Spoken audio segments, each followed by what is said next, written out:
জয় মাতারার নাম নিয়ে শুরু করছি আজকের রেসিপি। মাতা অফিসিয়ালে সবাইকে স্বাগত। একটা 800 গ্রাম মতো রুই মাছ নিয়ে নিয়েছি আর রুই মাছটা ভালো করে পিস করে কেটে কেটে নিয়েছি। তারপরে নুন হলুদ মাখিয়ে নিয়ে দেখো লাল লাল করে আমি তেলের মধ্যে ভেজে নেব।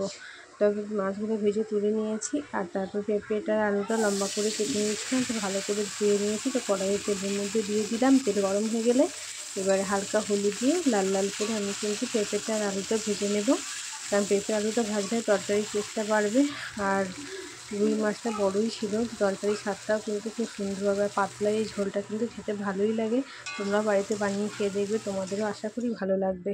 তো পেঁপে আর আলু লাল লাল করে ভেজে তুলে নিয়েছি। তারপর একটা তেলের মধ্যে মিডিয়াম সাইজে টমেটো কুচি দিয়ে দিলাম। টমেটো কুচিটা একটু নাড়াচাড়া করে নিলাম, একটু ঘেটে নেওয়ার পর তারপর এখানে আদা বাটা 2 চামচ, জিরে গুঁড়ো 1 চামচ, ধনে গুঁড়ো 1 চামচ, কাশ্মীরি লঙ্কা গুঁড়ি 1 চামচ আর একটু লঙ্কা গুঁড়ি মানে রেড লঙ্কার গুঁড়ো 1 চামচ মতো দিয়ে দিলাম।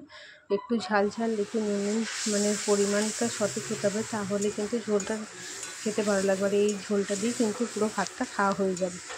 তো তারপরে নাড়াচাড়া করে নিয়ে মশলাটা ভালো করে নাড়াচাড়া করতে হবে যতক্ষণ না মশলাটার মধ্যে তেল ছাড়ছে, ততক্ষণ মশলাটা দেখো এবার তেল ছেড়ে দিয়েছে। ভালো করে নাড়াচাড়া করে নিয়েছি। এবার যে ভেজে রাখা আলু আর পেঁপেগুলো ভেজে আমি তুলে রেখেছিলাম, সেগুলো আমি দিয়ে দিলাম। ভালো করে মশলাটার সাথে পেঁপে আর আলুটাকে কষিয়ে নিতে হবে। তারপরে আমি এখানে 2 গ্লাস মতো জল দিয়ে দেবো। তো জল দিয়ে দেবো কারণ সিদ্ধ হওয়ার জন্য, আর ঝোলটা তো বানাবো তাই জলটা দিয়ে দিলাম। তারপরে একটু ঢাকা দিয়ে দেবো 10 মিনিট মতো। তো 10 মিনিট ঢাকা দেওয়ার পর দেখে নেবো যে ঝোলটা কতটা মানে আলু আর পেঁপে সিদ্ধ হয়েছে। দেখে নেওয়ার পর এটাকে আবার একবার সাঁতলে নেব।